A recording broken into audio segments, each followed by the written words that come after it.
अस्सलाम वालेकुम class, I am Saif Yunus. आज हम पाकिस्तान नेवी में एज अ सेलर ब्रांच का एक सेलर टेस्ट एक्सपीरियंस आपके साथ शेयर करेंगे। इस टेस्ट एक्सपीरियंस में हम मोस्ट इंपॉर्टेंट और रिपीटेड क्वेश्चंस को डिस्कस किया जाएगा।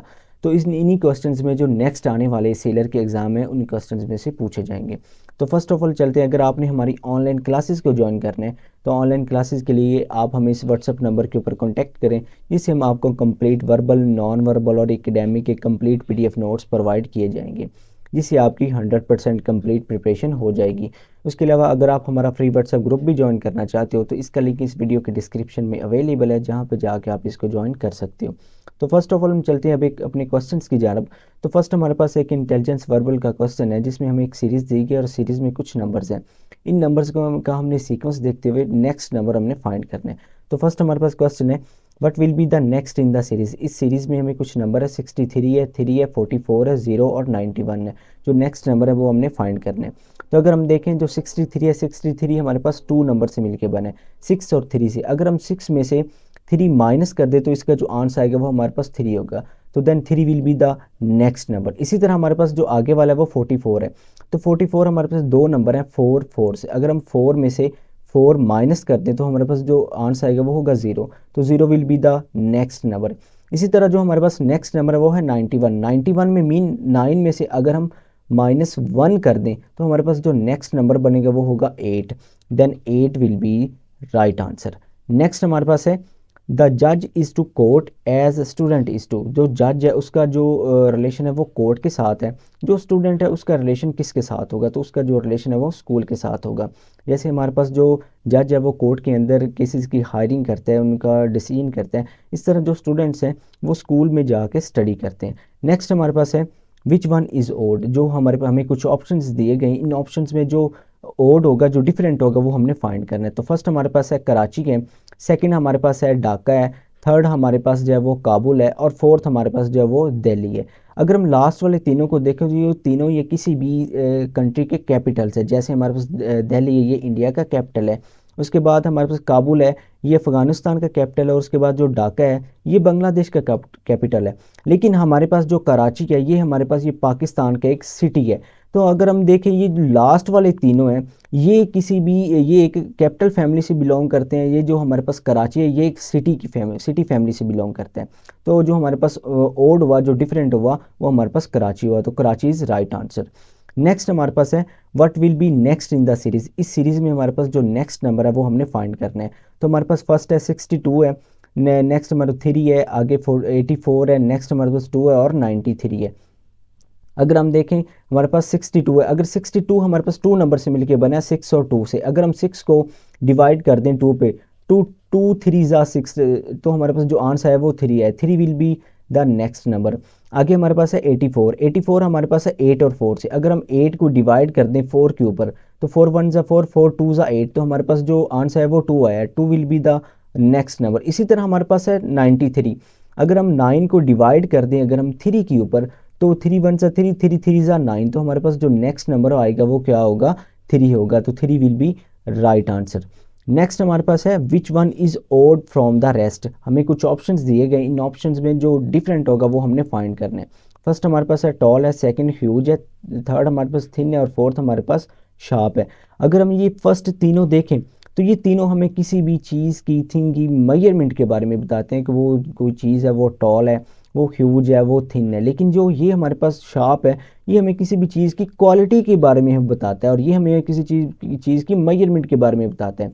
तो ये जो तीनों है ये तीनों एक ही फैमिली से बिलोंग करते हैं। जो शार्प है ये हमारे डिफरेंट है। तो जो इसका राइट आंसर होगा वो क्या होगा, शार्प होगा। नेक्स्ट हमारे पास है 80% ऑफ 90। 90 का 80% क्या होगा, तो यहाँ पे हम शॉर्ट ट्रिक इस्तेमाल करेंगे। 0 को हम 0 से कैंसिल कर देंगे तो यहाँ पे हमारे पास 8 रह जाएगा और यहाँ पे हमारे पास 9 रह जाएगा। हम 8 को 9 से मल्टीप्लाई करेंगे तो 8 9 ज़ा 72, तो 72 इज़ राइट आंसर। नेक्स्ट हमारे पास है 1/3 ऑफ 120। 120 का 1/3 क्या होगा, तो 1/3 का मतलब होता है किसी भी नंबर का तीसरा हिस्सा। तो यहाँ पे हमने 120 का तीसरा हिस्सा निकालना है। तो अगर हमने 120 का थर्ड पार्ट निकालना है तो हम क्या करेंगे, 120 को हम 3 पे डिवाइड कर देंगे। तो 3 1 ज़ा 3, 3 4 ज़ा 12 और ये 0 वैसे। तो इसका जो राइट आंसर होगा वो क्या होगा, 40। तो 40 इज़ राइट आंसर। नेक्स्ट हमारे पास है the value of gravitational acceleration at the centre of the earth, ज़मीन के सेंटर में जो वैल्यू ऑफ ग्रेविटेशनल एक्सेलरेशन है वो कितनी होती है, तो वो हमारे पास होती है 0।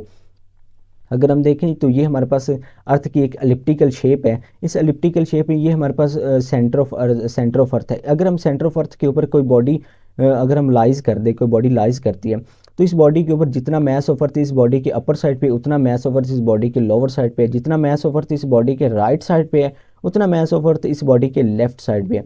यानी कि हम जानते हैं कि जो अर्थ है वो किसी भी बॉडी के ऊपर फोर्स ऑफ ग्रेविटी अप्लाई करती है। तो यानी कि ये जो मैस ऑफ जो राइट साइड पे मैस ऑफ अर्थ है, ये भी क्या करेगा, इस बॉडी के ऊपर फोर्स ऑफ ग्रेविटी अप्लाई करेगा। ये जो हमारे पास अपर साइड पे मैस ऑफ अर्थ है, ये क्या करेगा, इस बॉडी के ऊपर फोर्स ऑफ ग्रेविटी अप्लाई करेगा, इसको अपनी जानब अट्रैक्ट करेगा। इसी तरह जो हमारे पास लोअर साइड पे मैस ऑफ अर्थ है, ये इस बॉडी के ऊपर फोर्स ऑफ ग्रेविटी अप्लाई करेगा, इसको अपनी जानब अट्रैक्ट करेगा।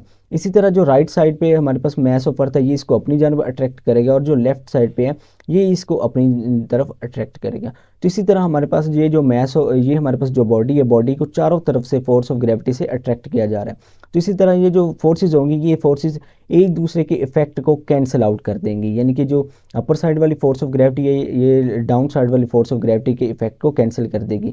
इसी तरह जो राइट साइड वाली फोर्स ऑफ ग्रेविटी है, ये लेफ्ट साइड वाली फोर्स ऑफ ग्रेविटी को के इफेक्ट को कैंसिल कर देगी। तो इसी तरह जो हमारे पास जो नेट हमारे पास फोर्स ऑफ ग्रेविटी आएगी या वैल्यू ऑफ जी आएगी, तो वो हमारे पास क्या होगी, 0 होगी। यानी कि इस बॉडी के ऊपर जो टोटल नेट हमारे पास जो ग्रेविटेशन एक्सेलरेशन लग रहा है, वो क्या होगा, उसकी वैल्यू वो 0 होगी। नेक्स्ट हम चलते हैं, नेक्स्ट हमारे पास है anti clockwise torque is taken as. जो एंटी क्लॉकवाइज टॉक है उसको एज अ किस तरह लिया जाता है, तो उसकी वैल्यू को, तो उसे हम एज अ पॉजिटिव कंसीडर करते हैं। जैसे हमारे पास अगर कोई बॉडी है वो as a anti clockwise rotate कर रही है, तो अगर एंटी क्लॉकवाइज बॉडी रोटेट कर रही है, उसमें टॉर्क प्रोड्यूस हो रहा है, तो वो जो टॉर्क की वैल्यू होगी उसे हम एज अ पॉजिटिव कंसीडर करेंगे। और इसी तरह अगर हमारे पास कोई body as a clockwise move कर रही है, तो यानी कि इस तरह as a body clockwise direction में मूव कर रही है और उसमें अगर टॉर्क प्रोड्यूस हो रहा है, तो उस टॉर्क को एज अ हम नेगेटिव कंसीडर करेंगे, यानी कि उसकी वैल्यू को एज अ नेगेटिव लिया जाएगा। नेक्स्ट हम चलते हैं, unit of power is. Power का जो यूनिट होता है वो क्या होता है, तो पावर का यूनिट होता है वॉट। अब ये जो वॉट की अगर हम डेफिनेशन की बात करें, तो पावर होती है वो होती है वर्क पर यूनिट टाइम। जो पावर है, पावर हमारे पास जो होती है वर्क पर यूनिट टाइम। अगर इसकी हम यूनिट्स की बात करें, तो पावर की यूनिट वॉट है और वर्क का यूनिट जाउल और ये टाइम की यूनिट सेकंड है। तो अगर हम जो 1 वॉट होगा, 1 वॉट हमारे पास 1 जाउल पर सेकंड के इक्वल होगा। नेक्स्ट हम चलते हैं, हमारे पास है in any circuit current is directly proportional to.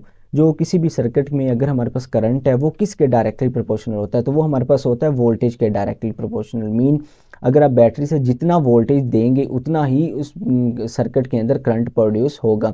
लेकिन अगर आपसे पूछ लिया जाए तो करंट इज़ इन्वर्सली प्रोपोर्शनल किसके होता है, तो हमारे पास जो करंट होता है वो इन्वर्सली प्रोपोर्शनल होता है हमारे पास, वो होता है हमारे पास रेजिस्टेंस के इन्वर्सली प्रोपोर्शनल होता है। मीन जो करंट है वो डायरेक्टली प्रोपोर्शनल होता है हमारे पास वोल्टेज के, और इन्वर्सली प्रोपोर्शनल होता है हमारे पास रेजिस्टेंस के। और अगर इस रिलेशन को हम इस तरह लिख लिया जाए, current is directly proportional to voltage and inversely proportional to resistance, तो इस रिलेशन को हम जो नाम देते हैं इसे हम कहते हैं ओहम लॉ। तो ओहम लॉ हमारे पास होता है I is equal I in directly proportional V over R, या V is equal to I R के नाम से भी इसे जाना जाता है। नेक्स्ट हमारे पास है the ratio of input power to output power. Input power को अगर हम आउटपुट पावर पे डिवाइड कर दें, यानी कि जो रेशो होती है उसको हम किससे डिनोट करते हैं, उसे हम एफिशिएंसी ऑफ ट्रांसफार्मर कहते हैं, या एफिशिएंसी के नाम से जाना जाता है। एफिशिएंसी होते हैं किसी भी चीज़ के काम करने की सलाहियत को, या एबिलिटी ऑफ वर्क। अगर हम एफिशिएंसी के फार्मूला की बात करें, तो एफिशिएंसी को हम ईटा से डिनोट करते हैं। ये होता है हमारे पास input power over output power multiply 100, यानी कि अगर हमने इसकी परसेंटेज निकालनी हो तो।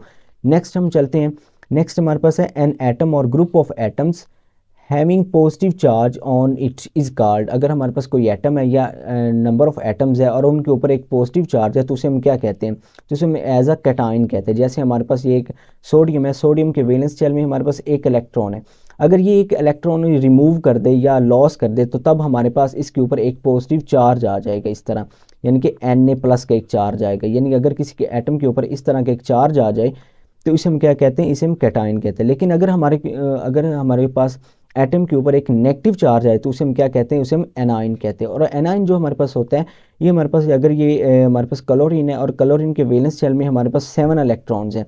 अगर इस 7 में अगर वो एक इलेक्ट्रॉन ऐड गेन कर लेता है, तब उसके वैलेंस शेल में ये उसने एक इलेक्ट्रॉन गेन कर लिया, तब उसके ऊपर एक इस तरह का नेगेटिव चार्ज आ जाएगा। और अगर किसी एटम के ऊपर इस तरह का एक नेगेटिव चार्ज आ जाए तो उस एटम को हम क्या कहते हैं, एनाइन कहते हैं।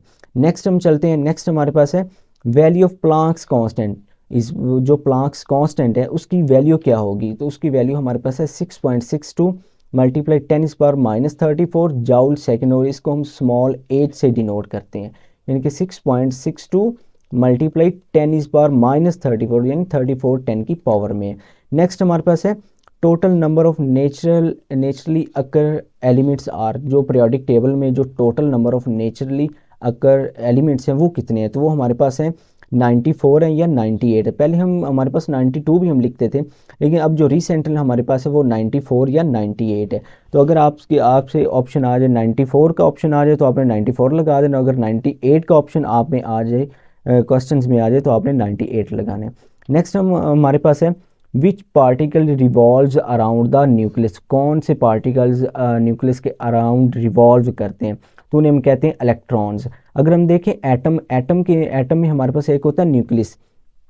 न्यूक्लियस के अंदर हमारे पास न्यूट्रॉन्स होते हैं और हमारे पास प्रोटॉन्स होते हैं, लेकिन जो न्यूक्लियस के बाहर जो शेल्स होते हैं, उन शेल्स में जो पार्टिकल रिवॉल्व करते हैं उन्हें हम क्या कहते हैं, इलेक्ट्रॉन्स कहते हैं। ठीक है, नेक्स्ट हम चलते हैं, नेक्स्ट हमारे पास है percentage of calcium in calcium carbonate.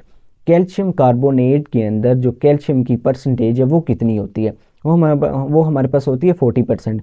और अगर कैल्शियम कार्बोनेट की फार्मूला की बात की जाए तो वो हमारे पास होता है CaCO3। यानी कि केमिस्ट्री के क्वेश्चंस में आपसे काफ़ी सारे फार्मूले भी पूछे जाएंगे, तो ये आपने लाजमी याद रखने हैं। नेक्स्ट हमारे पास है points lies on the same line. अगर हमारे पास 3 या 3 से ज़्यादा पॉइंट्स हैं, तो अगर वो एक ही सेम लाइन, एक ही स्टेट सेम लाइन के ऊपर लाइज कर रहे हैं तो उन्हें हम क्या कहेंगे, उन्हें हम कोलिनियर पॉइंट्स कहेंगे। जैसे हमारे पास ये एक स्ट्रेट लाइन है, इस स्ट्रेट लाइन के ऊपर ये हमारे पास एक पॉइंट है, ये दूसरा पॉइंट है, ये तीसरा पॉइंट है और ये हमारे पास चौथा पॉइंट है। अगर 3 या 3 से ज़्यादा पॉइंट्स अगर एक ही स्ट्रेट लाइन के ऊपर लाइज कर रहे हो तो उन पॉइंट्स को हम क्या कहते हैं, कोलिनियर पॉइंट्स कहते हैं। नेक्स्ट हमारे पास है इफ़ अगर determinant of matrix is zero, अगर हमारे पास is zero is called then matrix is called. अगर हमारे पास कोई मैट्रिक्स है और उसका डिटर्मिनेंट वो ज़ीरो के इक्वल आ जाए तो उसे हम क्या कहेंगे, उसे हम सिंगुलर मैट्रिक्स कहते हैं। जैसे एग्जांपल के तौर पर हमारे पास ये एक मैट्रिक्स है और मैट्रिक्स में जो हमारे पास एलिमेंट्स हैं वो 3 है, 12 है, 2 है और 8 है। अगर हम इनको मल्टीप्लिकेशन करें, ये 8 3 ज़ा 24 और 12 2 ज़ा 24, तो ये हमारे पास आ गया 8 3 ज़ा 24 माइनस 12 2 ज़ा 24, 24 माइनस 24, तो हमारे पास आंसर क्या आया, 0 आया। अगर ऐसा डिटर्मिनेंट जिसका आंसर इस तरह 0 आ जाए तो उसे हम क्या कहते हैं, सिंगुलर मैट्रिक्स कहते हैं। और अगर उसका answer is not equal to 0 आ जाए तो उसे हम नॉन सिंगुलर मैट्रिक्स कहा जाता है। उसे हम क्या कहते हैं, नॉन सिंगुलर मैट्रिक्स कहते हैं। नेक्स्ट हमारे पास है the points on which vertical and horizontal lines cross to each other in Cartesian plane is called. अगर हमारे पास एक कार्टेशियन प्लेन है उसमें हमारे पास वर्टिकल लाइन और हॉरिजेंटल लाइन जिस पॉइंट के ऊपर एक दूसरे को कैंसिल आउट करती है या टच करती है उसे हम क्या कहते हैं, उसे हम ओरिजिन कहते हैं। जैसे हमारे पास ये एक ये हमारे पास एक हॉरिजेंटल लाइन और ये हमारे पास एक वर्टिकल लाइन है। अगर ये हमारे पास दोनों लाइनें इस पॉइंट के ऊपर एक दूसरे को टच कर रही हैं, कैंसिल आउट कर रही हैं, तो इसको हम क्या कहेंगे, ओरिजिन कहेंगे। और ओरिजिन के जो पॉइंट्स होते हैं वो 0 0 होते हैं, यानी x भी 0 होता है और यहाँ पे हमारे पास y भी 0 होता है। नेक्स्ट हमारे पास है एडिटिव इनवर्स ऑफ +9। +9 का जो एडिटिव इनवर्स है वो क्या होगा, तो वो होगा -9। यानी कि हमारे पास एक प्रॉपर्टी होती है एडिटिव इनवर्स प्रॉपर्टी। उसमें हम क्या करते हैं, हमारे पास जो वैल्यूज़ होते हैं उन वैल्यूज़ के ऑपोजिट जो साइन होते हैं अगर हम उनको ऐड करें और अगर उनका आंसर 0 के इक्वल आ जाए तो उन्हें हम क्या कहते हैं, एडिटिव इनवर्स प्रॉपर्टी। जैसे हमारे पास +9 है, इसको हम अगर ऐड कर दें -9 के अंदर तो हमारे पास जो आंसर आएगा वो 0 आएगा। This is the additive inverse property. Next हमारे पास है कि अगर आपसे पूछ लिया जाए मल्टीप्लिकेटिव इनवर्स क्या होता है, अब यानी कि +9 का जो मल्टीप्लिकेटिव इनवर्स क्या होगा, तो +9 का जो मल्टीप्लिकेटिव इनवर्स है वो होगा 1/9। यानी अगर हम 9 को मल्टीप्लाई कर दें 1/9 से और आंसर हमारे पास 1 आ जाए तो इस प्रॉपर्टी को हम क्या कहते हैं, मल्टीप्लिकेटिव इनवर्स प्रॉपर्टी। नेक्स्ट हमारे पास है लॉ के कुछ क्वेश्चंस हैं, ये इंपॉर्टेंट क्वेश्चंस हैं, आगे भी पीछे वाली वीडियो में भी हमने डिस्कस किए थे। अब हमारे पास है, अगर हमारे पास दो वैल्यूज़ अगर हमारे पास डिवाइड हो रही हूँ, जैसे हमारे पास है log 5/3, दो वैल्यूज़ हमारे पास डिवाइड हो रही हैं और इनके ऊपर अगर हम लॉग अप्लाई कर दें तो ये लॉग इनको क्या करेगा, ये लॉग इनको चेंज कर देगा log 5 माइनस log 3 में, यानी कि डिवाइड हमेशा माइनस में चेंज हो जाएगा। नेक्स्ट हमारे पास है, अगर हमारे पास दो वैल्यूज़ आपस में मल्टीप्लाई कर रही हूँ और वो वैल्यूज़ अगर उनके ऊपर हम लॉग अप्लाई कर दें तो वो लॉग क्या करेगा, इन मल्टीप्लिकेशन की वैल्यूज़ को एडिशन में चेंज कर देगी, यानी कि log 5 प्लस log 3। नेक्स्ट हमारे पास जीके के क्वेश्चन स्टार्ट हो गए हैं। फर्स्ट हमारे पास है the largest desert of Pakistan, Pakistan का जो लार्जेस्ट डेजर्ट है वो कौन सा है, तो वो हमारे पास है थर्ड डेजर्ट है। नेक्स्ट हमारे पास है Brazil in which continent, Brazil ये किस कॉन्टिनेंट में लाइज करता है, तो ये हमारे पास है साउथ अमेरिका में लाइज करता है। नेक्स्ट हमारे पास है how many member of SAARC, SAARC के कितने मेंबर्स हैं, तो हमारे पास टोटल हैं 8 मेंबर्स हैं। नेक्स्ट हमारे पास है Kashful Mahjub is written by, Kashful Mahjub किन्होंने लिखी है, तो हमारे पास है अली हजवेरी। नेक्स्ट हमारे पास है एरिया ऑफ केपीके, केपीके का टोटल जो एरिया है वो कितना है, तो वो हमारे पास है 1,01,741 kilometre square, this is area of KPK. Next हमारे पास जो लास्ट में क्वेश्चन है वो हमारे पास है first prime minister of Pakistan, Pakistan का जो पहला प्राइम मिनिस्टर है वो कौन थे, तो वो है हमारे पास लियाकत अली खान। तो ये थे हमारे पास सेलर का एक्सपीरियंस, जिसमें हमने आपके साथ एकेडमिक और इंटेलिजेंस के क्वेश्चंस शेयर किए और इन्हीं क्वेश्चंस में से नेक्स्ट आने वाले सेलर के एग्ज़ाम में से पूछे जाएंगे, तो आपने इनको लाजमी याद रखना है। तो मुझे दीजिए इजाज़त, अल्लाह हाफिज़।